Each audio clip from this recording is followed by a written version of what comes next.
Simba es un proyecto gratuito de promoción de la lectura. Ayúdanos a que nuestros libros lleguen a más gente compartiendo lecturas en las redes sociales. Si puedes y quieres, también puedes hacer una donación para mantener el proyecto y posibilitar que nuestra biblioteca siga creciendo. Fabla salvaje. César Vallejo. Novela corta. Índice primero. Balta Espinar levantóse del lecho y, restregándose los adormilados ojos, dirigióse con paso negligente hacia la puerta y cayó al corredor. Acercóse al pilar y descolgó de un clavo el pequeño espejo. Vióse en él y tuvo un estremecimiento súbito.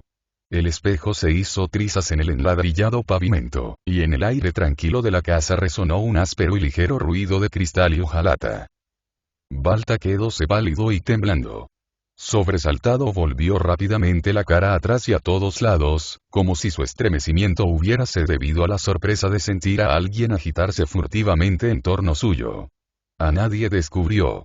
Enclavó luego la mirada largo rato en el tronco del alcanfor del patio, y tenues filamentos de sangre, congestionada por el reciente reposo, bullieron en sus desorbitadas escleróticas y corrieron, en una suerte de aviso misterioso, hacia ambos ángulos de los ojos asustados. Después miró Balta el espejo roto a sus pies, vaciló un instante y lo recogió. Intentó verse de nuevo el rostro, pero de la luna solo quedaban sujetos al marco uno que otro breve fragmento. Por aquestos jirones brillantes, semejantes a barbas y agudísimas lanzas, pasó y repasó la faz de Balta, fraccionándose a saltos, alargada la nariz, oblicuada la frente, a retazos los labios, las orejas disparadas en vuelos inauditos, recogió algunos pedazos más. En vano. Todo el espejo habíase deshecho en lingotes sutiles y menudos y en polvo hialoideo, y su reconstrucción fue imposible. Cuando tornó al hogar Adelaida, la joven esposa, Balta la dijo, con voz de criatura que ha visto una mala sombra. ¿Sabes? He roto el espejo. Adelaida se demudó. ¿Y cómo lo has roto? ¿Alguna desgracia?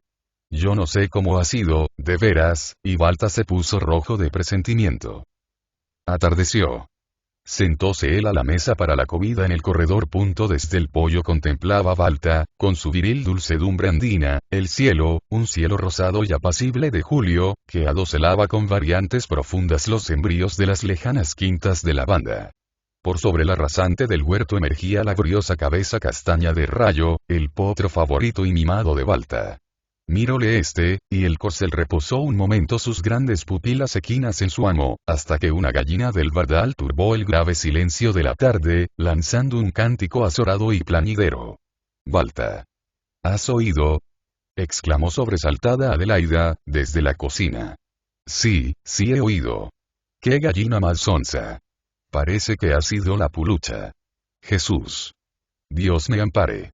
¿Qué va a hacer de nosotros?». Y Adelaida irrumpió en la puerta de la cocina, mirando ávidamente hacia el lado del gallinero. Rayo entonces relinchó medrosamente y paró la oreja. «Es necesario comerla», dijo Balta, poniéndose de pie. «Cuando canta una gallina, mala suerte, para que muera mi madre». Una mañana, muchos días antes de la desgracia, cantó una gallina vieja, color de habas, que teníamos. Y el espejo, Balta. ¡Ay, señor!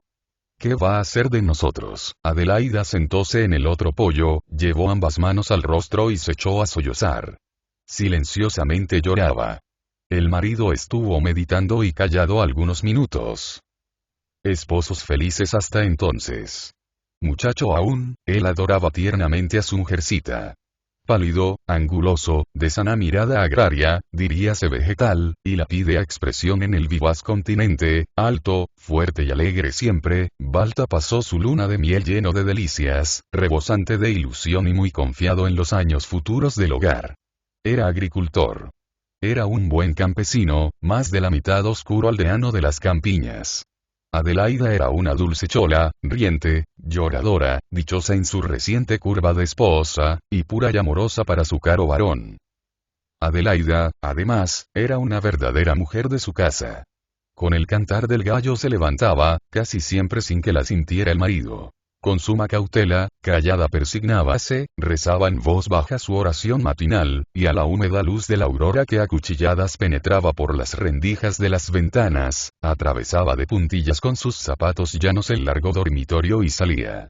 A la hora en que Balta abandonaba el lecho, ya Adelaida había ido a carrear agua del chorro de la esquina, en sus dos grandes cántaros, el tiznado y el vidriado, que cabían por 1,5 de los corrientes. ¿Cuántos años tenía Adelaida aquellos cántaros?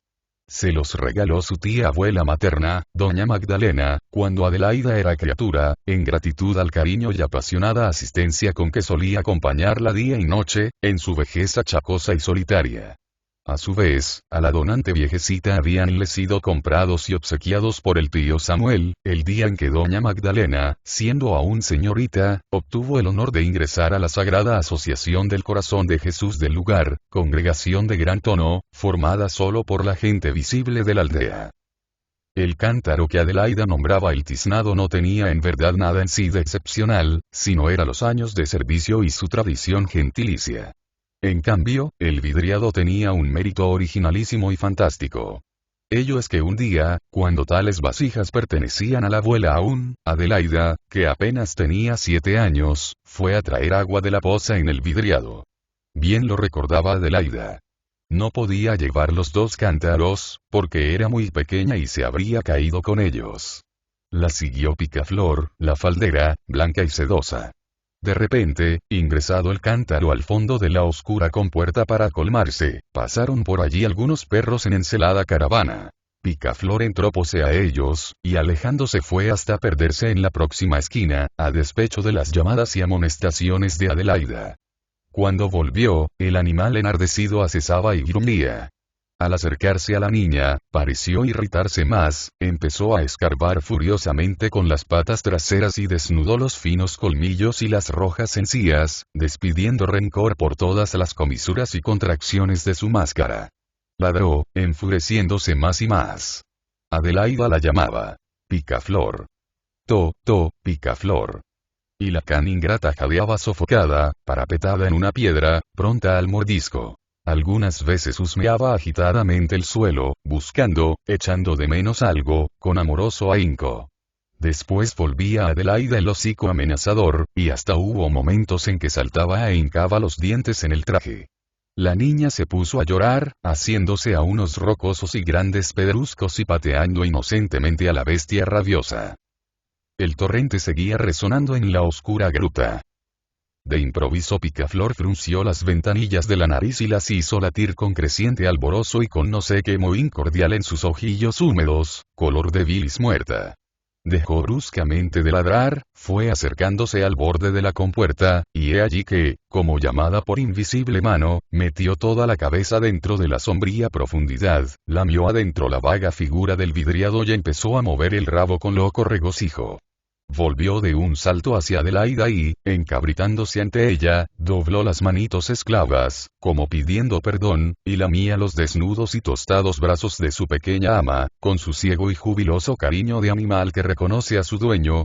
Y a la hora en que Balta salía de dormir, ya Adelaida había también regado y, con escoba que ella misma hacía de verdes y olorosas hierbas santas traídas a esa hora de la campiña, había barrido, plata, los 2 corredores, los 2 patios hasta cerca de los primeros rellanos del huerto, la pequeña sala de arriba, el zaguán y la calle correspondiente a la casa.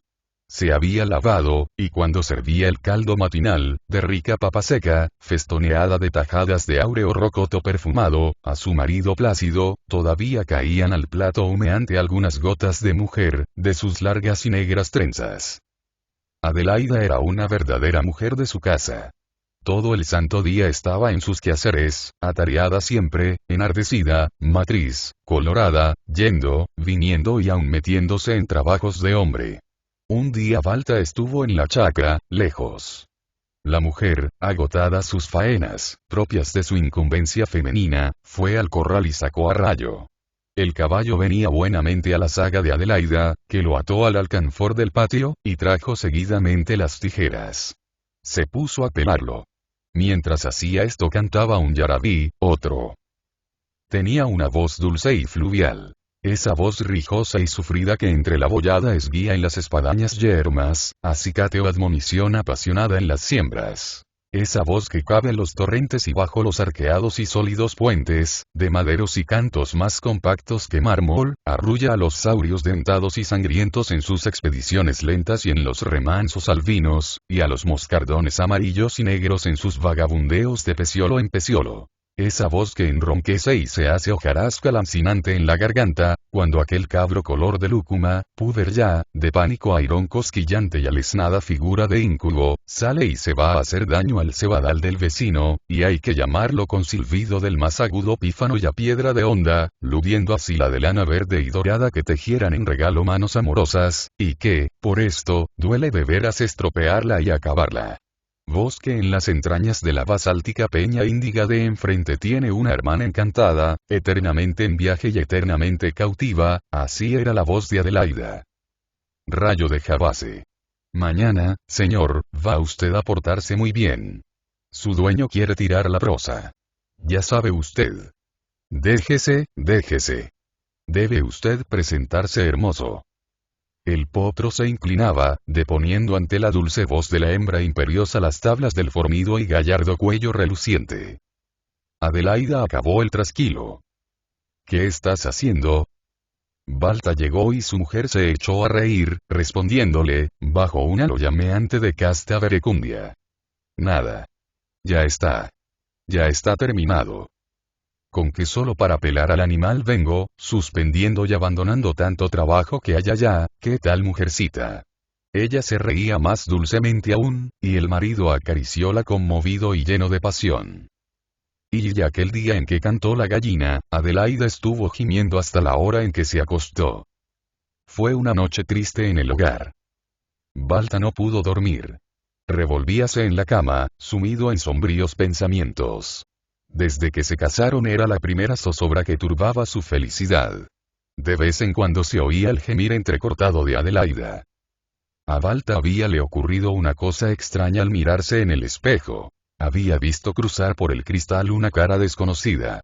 El estupor relampagueó en sus nervios, haciéndole derribar el espejo. Pasados algunos segundos, creyó que alguien habíase asomado por la espalda al cristal, y después de volver la mirada a todos lados en su busca, pensó que debía estar aún trastornado por el sueño, pues acababa de levantarse, y se tranquilizó. Mas, ahora, en medio de la noche, oyendo sollozar desvelada a su mujer, la escena del espejo surgía en su cerebro y le atormentaba misteriosamente. No obstante, creyó de su deber consolar a Adelaida. No juegues, Adelaida le dijo. Llorando porque canta una gallina. Vaya, no seas chiquilla.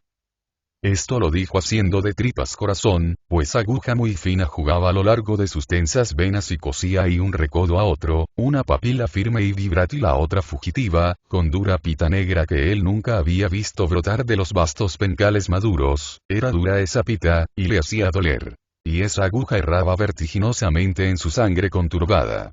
Balta quería cogerla y se le escurría de los dedos. Sufría, en verdad. No quería dar importancia al incidente del espejo, y sin embargo, este le perseguía y le mordía con sorda obstinación. Al otro día Balta lo primero que hizo al salir a la calle fue comprar un espejo. Tenía la fantástica obsesión del día anterior. No se cansaba de mirar en el cristal, pendiente en la columna. En balde. La proyección de su rostro era ahora normal y no la turbó ni la más leve sombra extraña. Sin decirle nada a Adelaida, fue a sentarse en uno de los enormes alcanfores, cortados para vigas, que habían agavillados en el patio, contra uno de los muros, y estuvo allí ante el espejo, horas enteras. La mañana estaba linda, bajo un cielo sin nubes. Sorprendióle la vieja Antuca, madre de Adelaida, que venía a pedir candela. Disco la suegra esta, media ciega de unas cataratas que cogió hacía muchos años, al pasar una medianoche, a solas, por una calle, en una de cuyas viviendas se velaba a la sazón un cadáver. El aire la hizo daño. ¿No te has ido a la chacra, Balta? Don José dice que el triguito de la pampa ya está para la siega. Dice que el sábado lo vio, cuando volvía de las salinas, Balta tiró una piedra. Cho. Adelaida. Esa gallina. Las gallinas picoteaban el trigo lavado para almidón que, extendido en grandes cobijas en el patio, se secaba al sol de la mañana. Cuando se fue la vieja, dejó la portada abierta y entró un perro negro de la vecindad. Acercóse a Balta que seguía sentado en las vigas color de naranja, y empezó a husmear y a mover su larga cola lanuda, haciendo fiestas con gazmoñería acrobática y mal disimulada. Balta, que se entretenía lanzando destellos de sol con el espejo por doquiera, puso delante del perro la luna. El vagabundo can miró mudamente a la superficie azul y sin fondo, oliéndola, y ladró a su estampa con un ladrido lastimero que agonizó en un retorcimiento elástico y agudo como un látigo. Vinieron las cosechas. Balta no volvió a recordar más de cuanto aconteció en el hogar aquella tarde en que la gallina dio su canto, hasta un día de septiembre, en que Adelaida, en la parva de trigo, le dijo de improviso: «Levanta tú esta alforja. Yo ya no puedo con ella». «¿Estás enferma?». Adelaida bajó sus ojos dulces de mujer, con un aire inefable de emoción. «¿Y desde cuándo?», repuso él, en voz baja y paterna, empapada de felicidad y lacerada de ternezas y de lágrimas. Adelaida lloró, y luego se abrazaron padre a madre. Musitó ella tímida y pudorosa. «Según creo, desde julio». Habiendo oído Balta estas graves palabras, y luego de meditar un momento, una nube sombría subió con ferrado vuelo a su frente. «Desde julio», pensó. Y entonces recordó, después de largo tiempo, la visión intempestiva que, como en sueños, tuvo en el espejo, aquella lejana tarde de julio, y la ruptura del espejo, por el estupor de esa visión. Extraña coincidencia, se dijo en la parva, bien extraña. Un misterioso y atroz presentimiento sopló en sus venas un largo calofrío. Pasaron las cosechas. Pasó el estío, y llegó el otoño, y, con los días ventosos y ásperos, la época de siembra. Uno que otro día bajaba una lluvia fuerte y brusca, y siempre tempestuosas nubes altas poblaban el espacio. Balta y Adelaida trasladáronse a la chacra. Y ya en la chacra, una tarde Balta, al tornar de su trabajo, dio de abrevar a sus bueyes en la laguna de enfrente de la cabaña. A su vez, él, sediento y transido de cansancio, fue a la fuente de agua limpia que manaba entre los matorrales, arrodillóse y bebió directamente. Se oyó los tragos durante algunos instantes, sumersos los labios. De repente, Balta saltó bruscamente y dio 2 o 3 pasos atrás, tambaleándose y golpeando y haciendo cimbrar el tierno tallo de un alcanfor, cuyo follaje hizo estrepitosas y lúgubres cosquillas en los árboles de la pradera. Miró a uno y otro lado por descubrir quién había a sus espaldas, sin hallar a nadie. Buscó entre los matorrales. Nadie. Volaron en diversas direcciones algunas palomas y pajarillos azorados. Un gallinazo, con moroso y aceitado vuelo, pasó de un alcanfor a otro, donde saltó, probó varios ramajes y por fin desapareció con leve y goteante rumor de hojas secas. De nuevo, y después de algunos meses, aconteció a Balta muy parecida cosa a la que le sucedió aquella tarde de julio ante el espejo. Entre el juego de ondas que producían sus labios al sorber el agua, habían percibido sus ojos una imagen extraña, cuyos trazos fugitivos palpitaron y diéronse contra las sombras fugaces y móviles de las hierbas que cubren en brocal el manantial. El chasquido punteado y ruidoso de sus labios al beber erizó de pavor la visión especular. ¿Quién le seguía así? ¿Quién jugaba con él así, por las espaldas, y luego se escabullía con tal artimaña y tal ligereza? ¿Qué era lo que había visto? La inquietud hincóle en todas sus membranas. Era extraordinario. Vaciló. Creyóse en ridículo, burlado. La cabeza le daba vueltas. Era curioso. Quizás mujercita que jugaba inocente. No. Ella le respetaba mucho para hacer eso. No.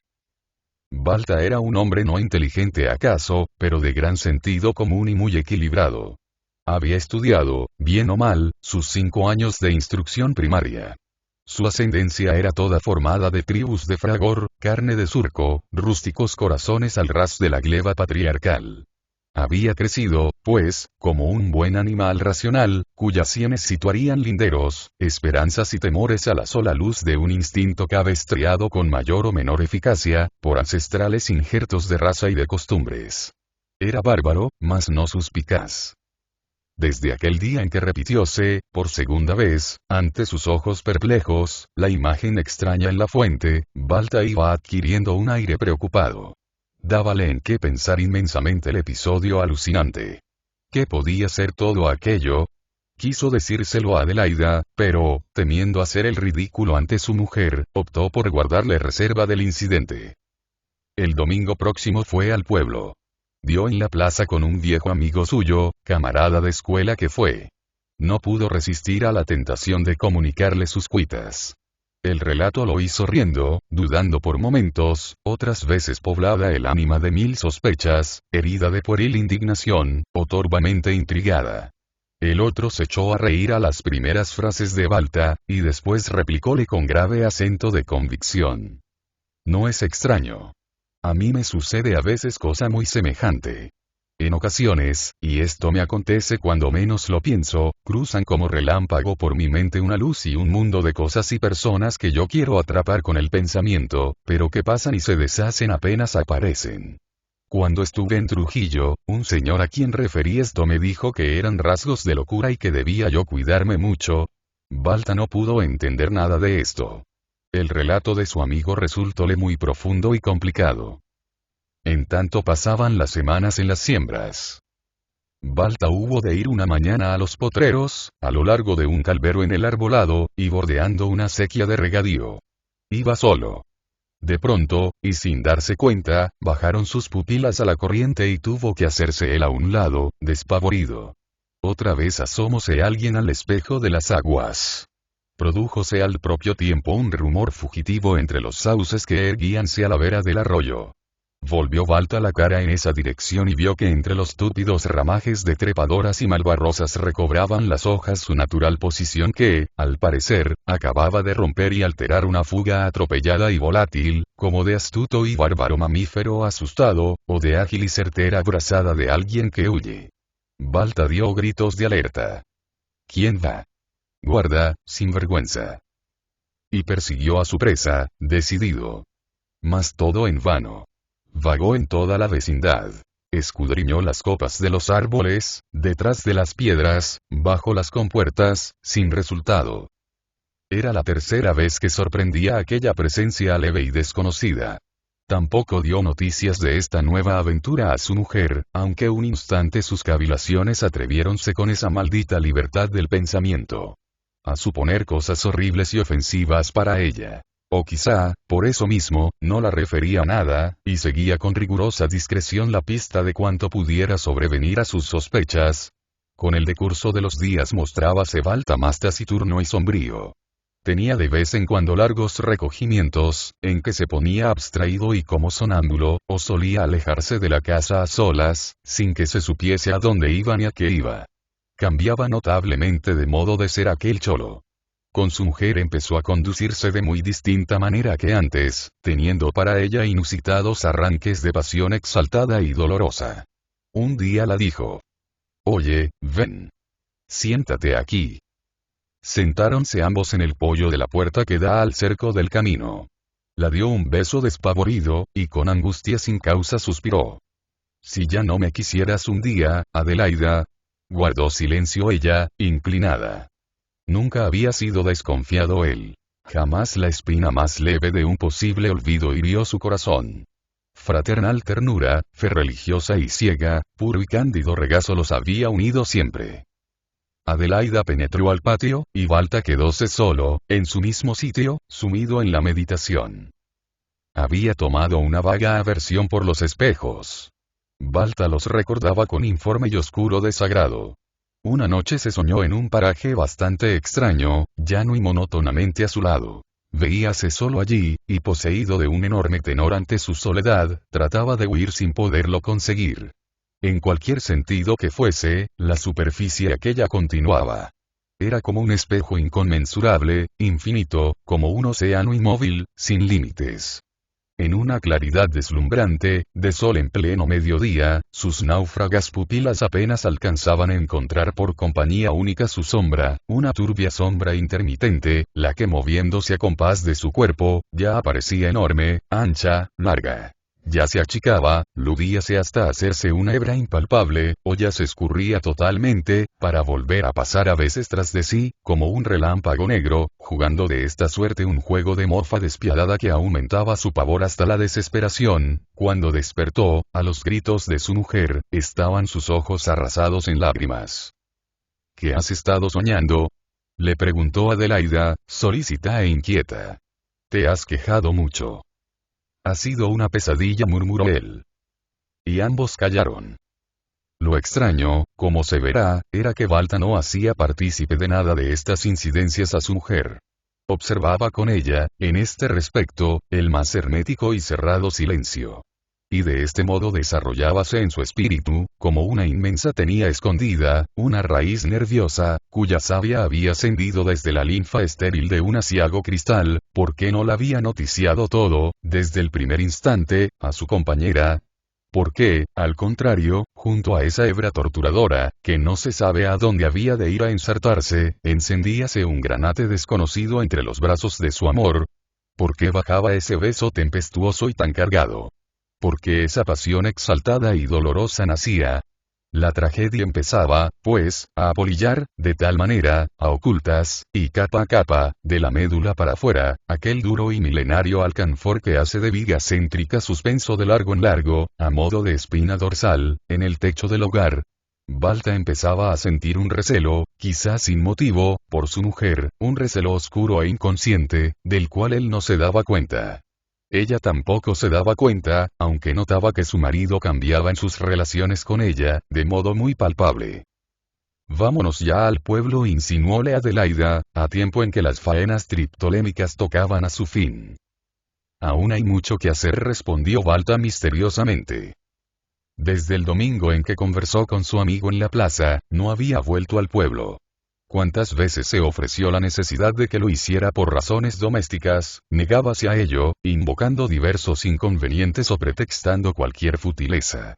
Parecía huir del bullicio y buscar más bien la soledad, sin duda ganoso de comprender a tan menguado perseguidor que, por lo visto, algo intentaba con él, y algo no muy bueno por cierto, ya que así lo asediaba, vigilándole, siguiéndole los pasos, para asegurarse acaso de él, de Balta, o para asestarle quién sabe con qué golpe, pero también tenía miedo a la soledad de la casa del pueblo, a la sazón abandonada y desierta, con sus corredores que las gallinas y los conejos habrían excrementido y llenado de basura. Al pensar en esto, evocaba, sin poderlo evitar, el pilar donde aún estaría el clavo vacante y viudo del espejo. Un torvo malestar le poseía entonces.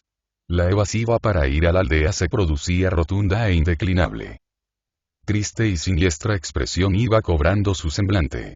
En los días de enero, en que caía aguacero o terribles granizadas, y cuando los campos negros y barbechados ya daban la sensación de gruesos paños fúnebres, estrujados, doblados en grandes pliegues caprichosos, o desganados y echados al viento, pábulo tormentoso adquirían sus inquietudes. Los chubascos, que duraban algunas horas, hacían numerosas chalcas en el patio resquebrajado de la morada. Balta, si no había ido a las melgas, o si, a causa de la lluvia, veíase obligado a suspender el trabajo y a recogerse, permanecía sentado en uno de los poyos del corredor, cruzados los brazos, oyendo absortamente el zumbar de la tempestad y del viento sobre la pajiza techumbre que amenazaba entonces zozobrar. Allí solía estarse, hasta que sobreviniera alguna circunstancia que lo reclamase. Tal, por ejemplo, para espantar a los puercos que, a causa del eléctrico fluido del aire, osaban nerviosos el portillo del chiquero, rugiendo y haciendo un ruido ensordecedor. Los golpeaba él con un palo y afianzaba y guarnecía con nuevos cantos la entrada del corral. Pero los animales no cedían y seguían rugiendo y empujando con rabia salvaje las piedras de la poterna. ¿Pero qué tienen estos animales del diablo?, exclamaba Balta, poseído de una impresión de cólera y sutil inquietud de presagio. El ronquido de la tempestad crecía, y como propinando largos rebencazos al cuerpo entero del viejo bohío, despertaba en todo él intermitentes estremecimientos de zozobra y de tenor, en que, era el chirrido fácil de una armella suelta, era la caída incierta de una teja deshecha por tenaz humedad. Era aquella chorrera verticilar que, siguiendo el sublime juego del aire enrarecido y ahogado, la densidad de la lluvia de la que fugaba el ozono azorado, y los invisibles sesgos de la luz adolorida, evacuaba, y, acentuando su curva aún más asombrosamente, disputaba de súbito otro cauce entre la paja del techo. Era el golpe batido y familiar del batán, donde molía a Adelaida para la merienda, todo detonaba en los nervios, y una vaga impresión funesta suscitaba en el ánimo. Tal un cerdo maltón, de rojizo cerdaje y grandes púas dorsales, que recién acababa de dejar la leche, por haberse perdido su madre no se sabe por dónde en las jalcas, se puso a gritar como loco, corriendo de aquí para allá, entre los demás. Balta le dio una pedrada, y el pobrecito bajó la voz, y así, de rato en rato, se estuvo quejando toda la tarde. Oh la medrosa voz animal, cuando graves desdichas nos llegan. Balta, sin saber por qué, tuvo miedo afuera y se fue a la cocina. Al cruzar el patio, lleno de charcas, vio temblar borrosa y corrediza una silueta sobre las aguas que danzaban bajo la tempestad. Cuando entró a la cocina lo hizo corriendo y como si lo persiguiesen, Adelaida molía en el batán. Empezaron a conversar entusiastamente. Parecía él querer aturdirse, y le habló a su mujer muy de cerca sobre el invierno que recrudecía y sobre otras bagatelas.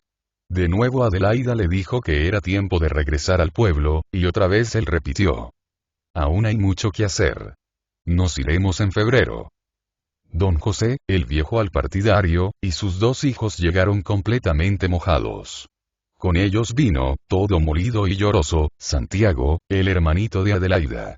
De uno de sus pies cubiertos de barro manaba una sangre clara, en que había el inocente carmín espontáneo de las tibias granadas de los temples. Algunos días después, inopinadamente, Balta se fue al pueblo. Se fue solo y directamente a la casa. Penetró al zaguán. Un revuelo espeso y de fuga reventó adentro. Sobre el tejado de enfrente posáronse varias palomas y tórtolas silvestres, de tornasolados cuellos, y asustadas agitáronse aguaitando con sus ardientes ojos amarillos, en todas direcciones. Un conejo tordillo y sareño no supo por dónde meterse. Peleó con otro, gordo y rufo, y, gritando, se atunelaron ambos por entre los nidos de las gallinas. Balta se sintió sacudido de un calofrío de inmensa orfandad. Y, echando de ver las paredes tan pronto entelarañadas aún más abajo de las soleras. Las hendiduras que los pájaros practicaron entre los adobes. Las puertas cerradas con candado, el huerto marchito y difunto, solo salpicado de unas que otras flores tardías de azafrán, recostóse en el umbral de la puerta de la sala, como guareciéndose, y un llanto que él no pudo contener bañó sus mejillas. ¿Por qué, pues, lloraba así? ¿Por qué? Luego tuvo un acceso de imprevista serenidad. Siguió al dormitorio, lo abrió y penetró a grandes pasos. Volvió a salir, y aclaróse tosiendo el pecho, del que salió entonces uno como restallido de madera que corre, tropieza, trota y se arrastra sobre la punta de un clavo inmóvil e inexorable. Traía el espejo en una mano. Como quien no hace nada, se vio en el cristal un segundo, pero apenas un segundo de tiempo, y, apartándolo, se quedó tieso como si fuera de palo. ¿Qué vio? La imagen desconocida. No vio más que la suya. Miró a todas partes con modo tranquilo y amplio. Miró hacia la huerta, imperturbable, seguro, iluminado. Esta vez Balta pareció no sobresaltarse. Mejor dicho, pareció sobresaltarse demasiado, mucho, en exceso. En aquel instante insólito, no creyó haber visto a ningún extraño a su espalda, a sus flancos, como en anteriores ocasiones. Era su propia imagen la que él veía ahora, su imagen y no otra. Pero tuvo la sensación inexplicable y absurda de que el diseño de su persona en el cristal operó en ese brevísimo tiempo una serie de vibraciones y movimientos faciales, planos, sombras, caídas de luz, afluencias de ánimo, líneas, avatares térmicos, armonías imprecisas, corrientes internas y sanguíneas y juegos de conciencia tales, que no se habían dado en su ser original. Desviación monstruosa, increíble, fenomenal. desdoblamiento o duplicación extraordinaria y fantástica, morbosa acaso, de la sensibilidad salvaje, plena de prístinos poros receptivos de aquel cholo, en quien, aquel día bárbaro de altura y de revelación, la línea horizontal que iba desde el punto de intersección de sus dos cejas, desde el vértice del ángulo que forman ambos ojos en la visión, hasta el eje de lo invisible y desconocido, se rajó de largo a largo, y una de esas mitades separándose fue de la otra, por una fuerza enigmática pero real, hasta erguirse perpendicularmente al anterior, echarse atrás, como si alcanzase la más alta soberanía y adquiriese voz de mando, caer por último a sus espaldas, empalmarse a la horizontalidad de la otra mitad, y formar con ella, como un radio con otro, un nuevo diámetro de humana sabiduría, sobre el eterno misterio del tiempo y del espacio. A su predio tornó Balta esa misma noche. Una vez en su lecho, se sintió acometido de angustioso frenesí, y un insomnio poblado de sombras y de febril alarma goteó toda la noche sobre sus almohadas y sobre su corazón. Por momentos amodorrábase y oscurecía todo su ser, y por momentos cavilaba con gran lucidez. Reflexionaba. En medio del silencio de la noche, desabarquillaba fibra a fibra recuerdos de lugares, fechas, acontecimientos e imágenes, deduciendo relaciones, atando cabos sobre su posición actual en la vida. Acordábase de que él era huérfano de padre y madre, y que, salvo una hermana que tenía en una hacienda remota, la única sangre suya estaba toda contenida en él y nada más. Luego pasaba su pensamiento a su mujer, y por inexplicable asociación de ideas, al espejo. Repesaba entonces sus cuitas y sobresaltos por la idea de que alguien le seguía los pasos. Se hacía mil interrogaciones sobre si estaba o no seguro de lo del espejo. Quería fijar bien los contornos de la imagen que veía en el cristal. Esforzábase a ello, sin conseguirlo. Mas, si lo hubiera conseguido, se habría tapado los ojos de la imaginación y habría tenido horror. Recordó entonces vagamente lo que le dijo el amigo, el domingo, en la plaza. Cosas y personas que yo quiero atrapar con el pensamiento, pero que pasan y se deshacen apenas aparecen. Después recordaba otras cosas. Cuando era un maltón tenía reuniones nocturnas con numerosos muchachos, entre los que había algunos pertenecientes a principales familias del pueblo, y otros que volvían ya del colegio, muy leídos y cultos. Referíanse entonces, a la recíproca, narraciones fantásticas y sucedidos increíbles. Uno de ellos dijo cierta noche: a mí me pasó una vez una cosa horrorosa. Hallábame tendido, cara arriba, sobre mi cama, a eso de la hora de oración. Meditaba yo a solas, y de improviso advertí que mis pies retirábanse y se alejaban sin fin. Advertíme el cuerpo estirado y crecido gigantescamente, y, lleno de miedo y de espanto, quise pararme. No podía, pues que chocaría con el techo. Empecé a gritar aterrado. Alguien acertó a ir por allí y acudió. Balta, confundido y exhausto, golpeó la sien contra el lecho y cambió de posición en las almohadas. Su mujer reposaba a su lado, tranquila. La vieja Antuca, su suegra, que dormía en la misma pobre habitación, pareció conturbarse. Balbuceó no sé qué palabras incomprensibles entre sueños, y luego lanzó algunos alaridos, como si le hiciesen doler una herida invisible y profunda. Balta se quedó adormecido. Al día siguiente había en su semblante una sombra aún más ensimismada y más hosca.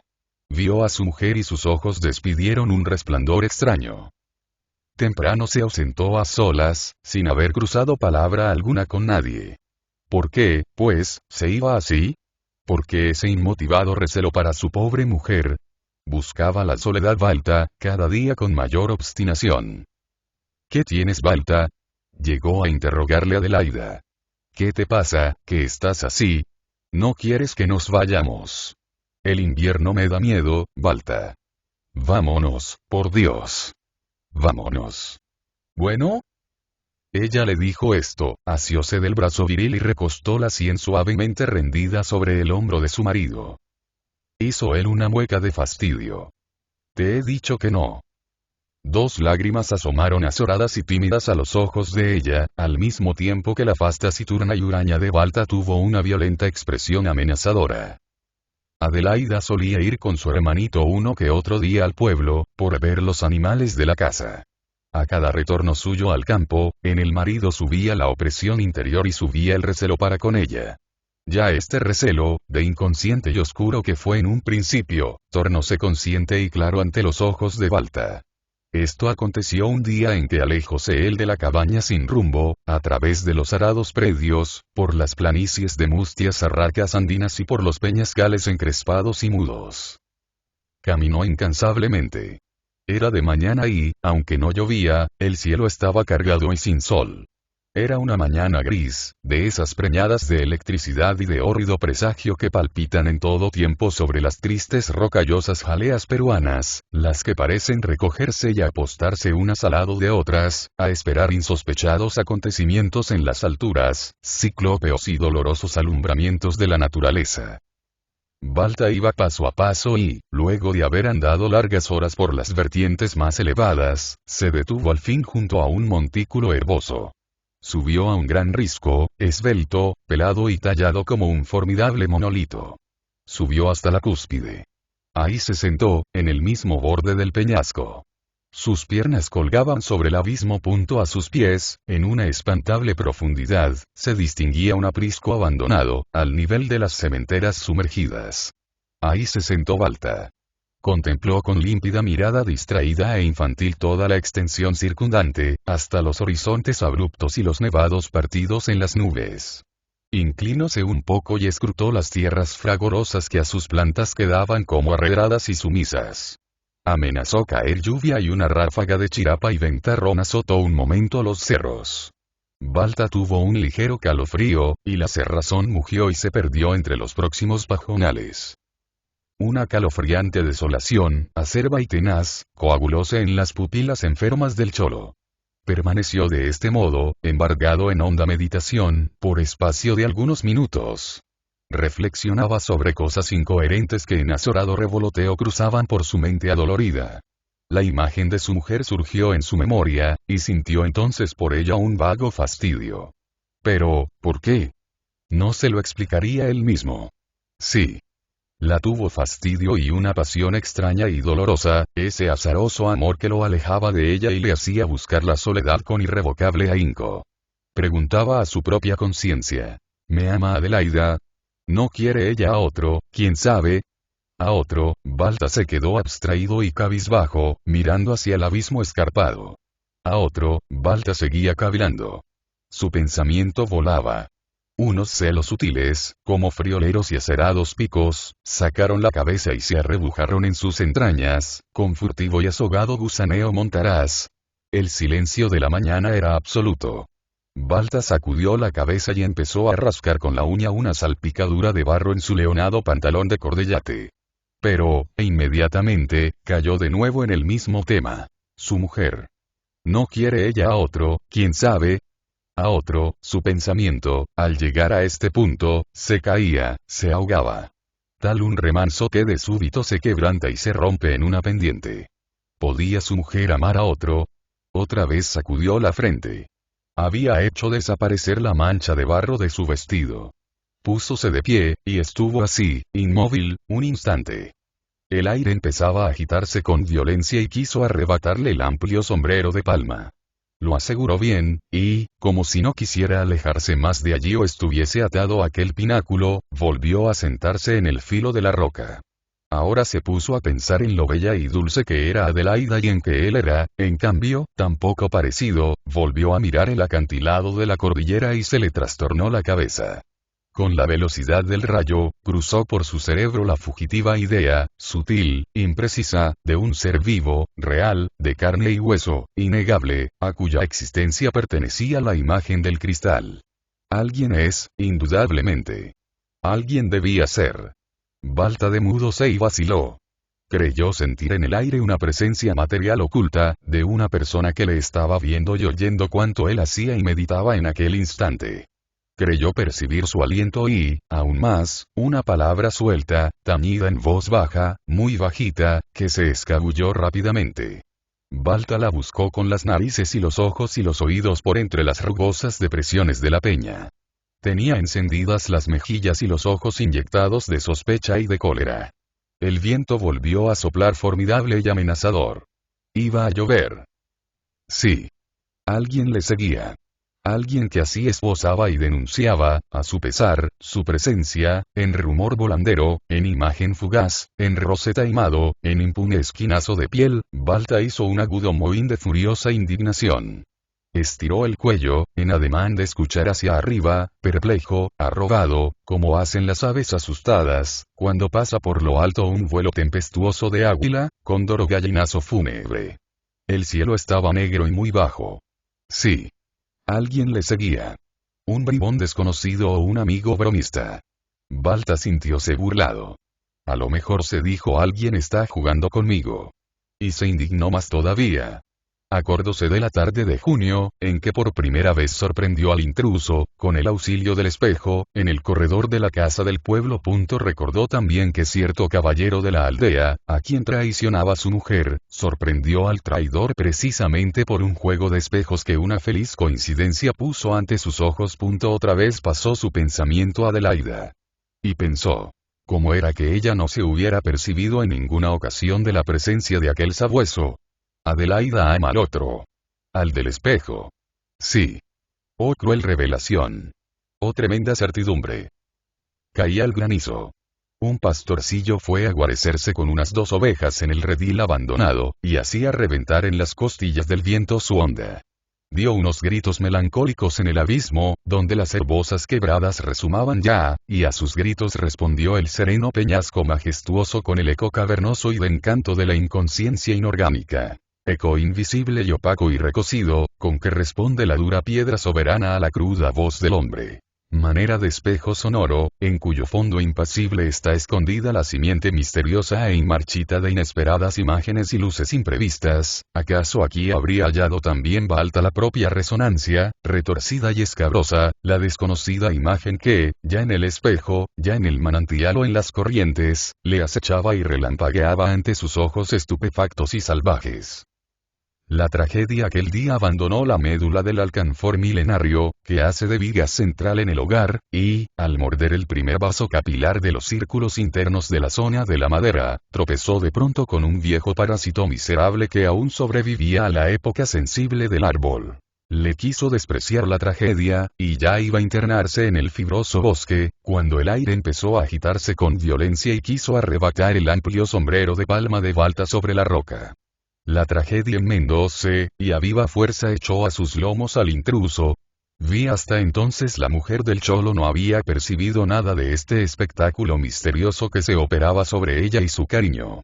Su agreste e ingenua sensibilidad apenas había notado solo el aspecto exterior de cuanto venía desarrollándose en torno de ambos.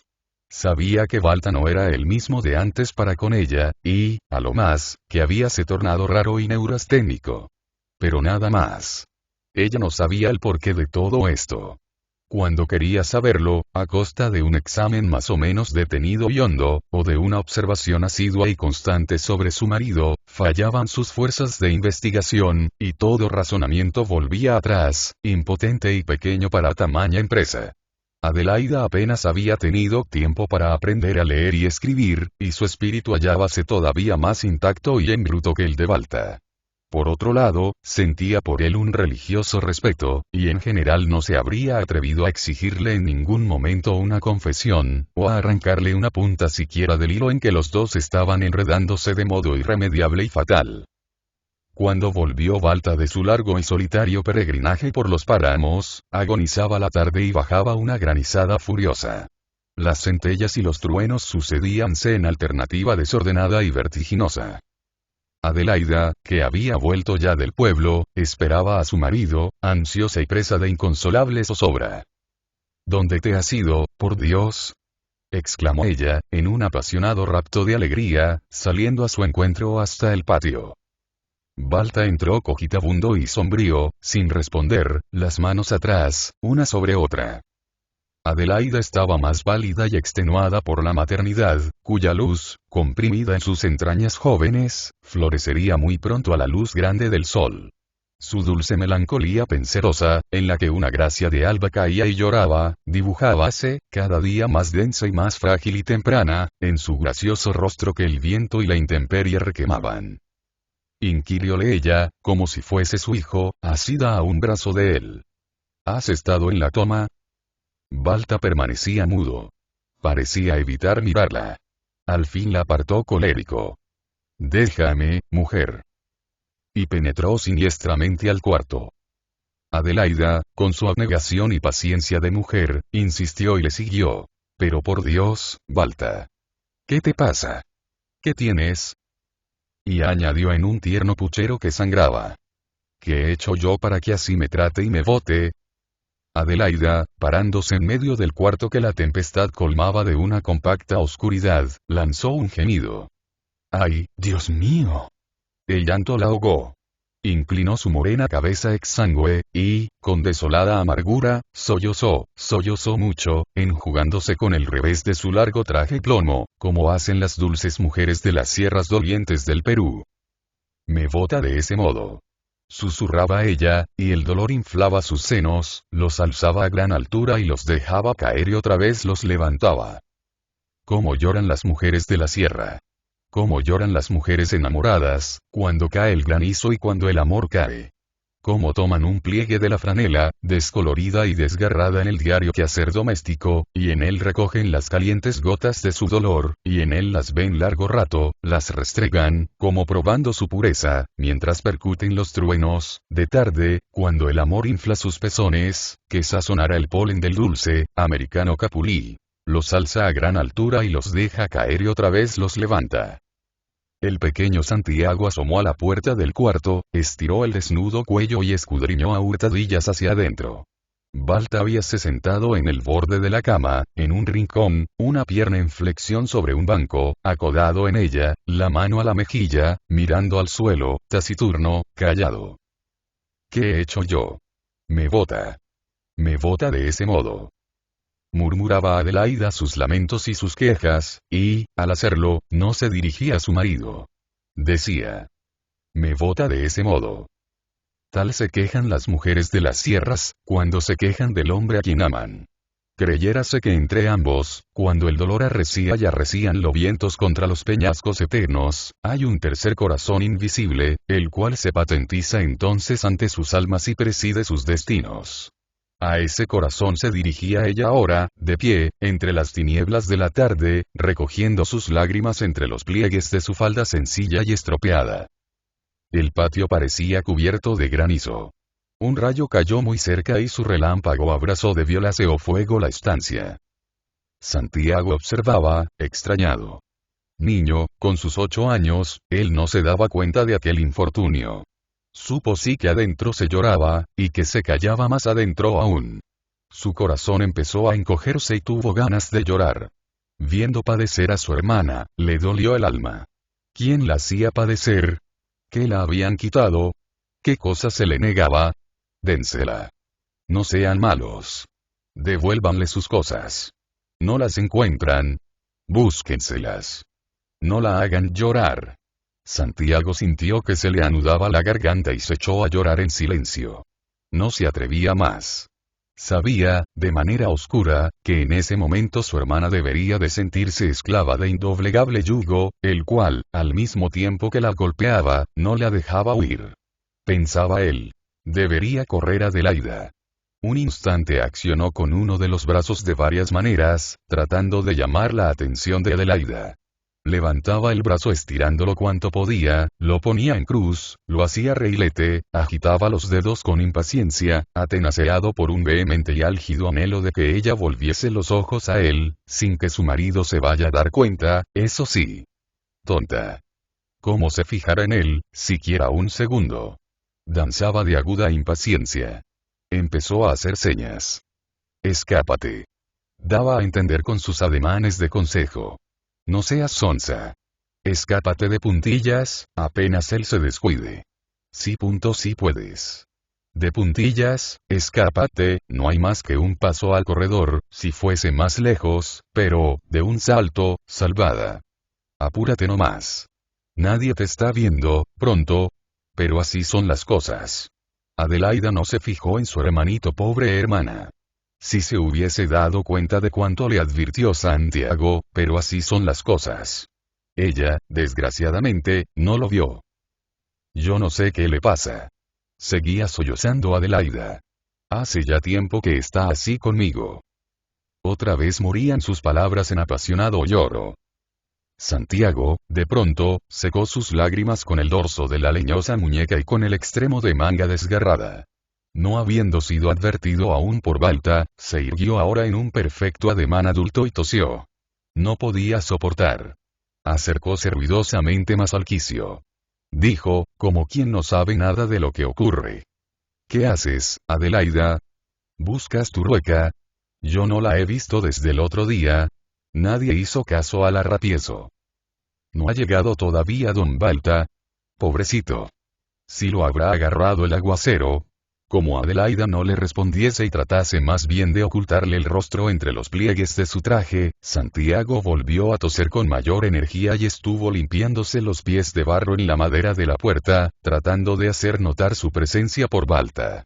Arrojaba entonces sobre el pavimento del cuarto una sombra larga y gigantesca, mucho más grande que la de un hombre. La noche descendía muy negra. Santiago iba engallándose y creciendo en rabia. Ahora sabía, de manera oscura también, que cualquiera que fuese aquel yugo, para él vago y desconocido, que oprimía y ligaba así a su hermana, había que echarlo abajo. Un nervioso coraje, de niño que se sugestiona en contra de un fantasma o en contra de una fuerza misteriosa y superior, le hizo parapetarse en el umbral, trémulo de una íntima fruición fraternal. Temblaba. Se puso a rayar con la uña el maguey del quicio. ¿Qué cosa? A su hermana. ¿Qué cosa? ¿Quién? ¿Quién? Después se sentó en el poyo, siempre atisbando hacia adentro. Poco a poco el silencio se hizo completo en la casa. Santiago se quedó dormido. Al despertar, se asustó. ¿Dónde estarían ellos? Llamó. Nada. Había una oscuridad espeluznante. Me han dejado, se dijo en voz alta. Adelaida. Paró el oído y solo a intervalos oía, por el lado de la zurda, el gruñido de algún cerdo maltratado por los otros. No se movió de su sitio Santiago. Estaba con el cuerpo helado. Empezó a poseerle un terror infinito. Recordaba a su hermana bañada en lágrimas, a su marido colérico, estúpido, cómo se quedó dormido. El frío, el reposo mortuorio de la noche, la soledad de la casa, la inquietante ausencia de la hermanita querida, hacía esfuerzos para no soltar el llanto, pues que si lloraba experimentaría más miedo y su desesperación ya no tendría límites. Hizo un esfuerzo de valor y tentó la puerta del cuarto. La halló abierta de par en par. Volvió a llamar. No le contestó ni el más leve rumor o seña de vida. Adelaida, Adelaidita. Un calofrío glacial recorría su epidermis, de cabeza a pies. Un ruido producido muy cerca de él le hizo dar un salto. Fue un terrón que cayó de la tapia. Santiago se bañó de un sudor frío. Empezaban a distinguir sus pupilas, aguzadas por la desesperación, aquí y allá, sombras, bultos que se agitaban y poblaban en cerrada muchedumbre los corredores y el patio. Hasta el cielo aparecía completamente negro. Pronto empezaría a llover. Le pareció que a veces deslizábanse a lo largo del muro que daba al cerco del camino, rozándolo y produciendo un rumor atropellado de trajes y ponchos inmensos, cortejos intermitentes y misteriosos. ¿No habría quizá venido del pueblo su madre? Sonaron unos pasos lentos y duros. Santiago se volvió a todos lados, tratando de escrutar las tinieblas frías y mudas, y musitó, sin saber lo que decía, presa de indescriptible sensación de pavor. ¿Quién? ¿Qué cosa? Los pasos se aclararon. Era un jumento errabundo y abandonado, sin duda, a campo libre. Santiago sentóse, tranquilizado, otra vez en el poyo. A poco rato dormía el pequeño un sueño sobresaltado y doloroso. Sobre el techo graznó toda la noche un buro. Hasta hubo dos de tales avechuchos. Pelearon entre ambos muchas veces, en enigmática disputa. Uno de ellos se fue y no volvió. Vi obsesionado Balta por los celos, aquella noche injurió a su mujer, la acuchilló a denuestos, y, poseído del más sincero y recóndito dolor, la decía. Está bien, pero tú has muerto ya para mí. Adelaida intentó en un principio persuadirle de que sus cargos eran infundados. El marido, exacerbado, gruñía sus imprecaciones en alta voz, acusando, echándola miradas, llorando, sangrando a pedazos que la había hecho él. ¿Por qué le pagaba así? En la vida él no amó a nadie, sino a ella sola. No fue jamás un mal hombre, un vicioso, un holgazán. No. Fuera de su hermana, tantos años ausente, solo Adelaida. Solo Adelaida en el mundo. ¿Quién la obligó para irse con él?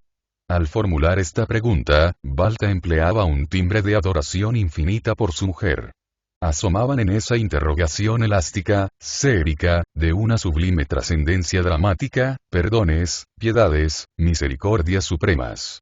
¿Quién la obligó para seguirle? No. No le había amado jamás. Adelaida mala. Adelaida. ¿Por qué, mejor, no quisiste al otro desde un principio, antes que a él? Imaginándose Balta lejos y extraño a ella en el mundo y por toda la vida, la amaba con una ternura aún más grande y más pura. La amaba entonces mucho. Ahora mismo que la veía sufrir acudiría a consolarla y tranquilizarla y a prestarla refugio y amparo. Sí. La ampararía porque se la hacía sufrir. Tan buena. Pobrecita. La ampararía. Y consternado en sus fibras más delicadas y sensibles y diáfanas, Balta lloraba y tenía la impresión perfecta y real de estarla escudando, de estarla procurando un bálsamo, de estarla haciendo el bien. Mas, luego, salvaba todo este orbe de hipótesis sentimentales, volvía su dolor actual y lloraba y se le astillaba el alma a pedazos, a grandes pedazos. Adelaida fue acercándose a él. Oye, Balta, por Dios. Déjame. Déjame. Ella arrodillóse prosternada ante el marido, y se puso a gemir con desgarradora lástima de amor, inclinado el moreno rostro atribulado, vencida, suave, humilde, nazarena, dulce, aromada de dolor, diluida ella entera y en el varón absorbida, en un místico espasmo femenino. Déjame. Y Balta agregaba, llorando, a su vez. Tú has muerto ya para mí. Aquella misma noche la llevó al pueblo. A través de los desfiladeros y las abras cenagosas, cortando las nieblas y la oscuridad, se fueron. Ya en la casa del pueblo, Balta la hizo vestir de luto riguroso, y él hizo igual cosa. Obedecía ella, llora y llora. Una luz fría y anaranjada de esperma iluminaba y tocaba de aciaga pesadumbre los blancos muros repellados, los objetos, el ladrillamen de la estancia. Fuera quedaba la noche negra y desierta. Cuando hubo acabado ella de vestirse de negro, la tragedia también acababa de volver a las internas capas de madera de la viga del hogar. Volvía de arañar a deshora unos restos olvidados de corteza de aquel alcanfor secular. Vagó por tales incisiones y, siempre con el viejo parásito miserable a cuestas, tornó y ocupó su lugar, destino en mano, dale y dale.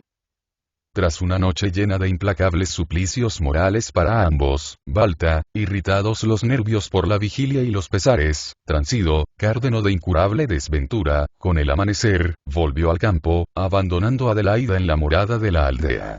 Ella permanecía dormida y enlutada sobre el lecho. Llegó Balta a la cabaña y la volvió a abandonar, para ir a errar allende los páramos. Sin darse cuenta, advirtióse de pronto en el mismo montículo herboso que está al pie de la cresta calva, esbelta y tallada, donde la mañana anterior estuvo sentado, las piernas colgando sobre el abismo. Hacía buen tiempo ahora. Un sol caluroso y dorado esparcía su flama sobre los nacientes brotes de los terrosos embrios, y el cielo despejábase de momento en momento. El rocío brillaba entre las primeras briznas, y cuando Balta subió a la cima, revolaban a su alrededor algunas ledras que se le pegaron de los follajes del tránsito, y tenía empapado el pantalón hasta más arriba de la rodilla. Aquella ropa encharcada empezó a despedir un vaho tibio e inocente. Balta, sentado en el filo de la roca, miraba todo esto como en una pintura. De su cerebro dispersábanse tumefactas y veladas figuras de pesadilla, bocetos alucinantes y dolorosos. Contempló largamente el campo, el límpido cielo turquí, y experimentó un leve airecillo de gracia consoladora y un vasto candor vegetal. Abríase su pecho en un gran desahogo, y se sintió en paz y en olvido de todo, penetrado de un infinito espasmo de santidad primitiva. Sentóse aún más al borde del elevado risco. El cielo quedó limpio y puro hasta los últimos confines. De súbito, alguien rozó por la espalda a Balta, hizo un brusco movimiento pavorido hacia adelante y su caída fue instantánea, horrorosa, espeluznante, hacia el abismo. Vi por la tarde de aquel mismo día, en la casa de la aldea, Adelaida, ignorante aún del espantoso fin de su marido, yacía en el lecho, descarnada y llorando. Doña Antuca, sentada en el umbral del dormitorio, velaba el sueño del nieto, que acababa de nacer esa mañana. El niño, de vez en vez, sobresaltábase sin causa y berreaba dolorosamente. Un cirio que ardía ante el ara empezó a chorrearse. Su pabilo giraba a pausas y en círculo, chisporroteando, y, cuando la mano trémula de la abuela fue a despavesarlo y a arreglarlo, hallólo mirando largamente a la puerta que permanecía entornada al corredor. Llorando salía por allí la triste lumbre religiosa, hincábase a duras penas en los fríos pañales del poniente y ganaba por fin hacia lo lejos. Era el mes de marzo y empezó a llover. Publicado el 11 de abril de 2020 por Edu Ropsi. Leído 880 veces. Textos.info Biblioteca digital abierta, legal y gratuita para textos y libros en formato electrónico. Online, PDF, EPUB, Mobi. Facebook, Twitter, Instagram, RSS, Hotel Maison Carré. C/ramal, 48077730, Alayor, Menorca, Islas Baleares, España. Siga creciendo.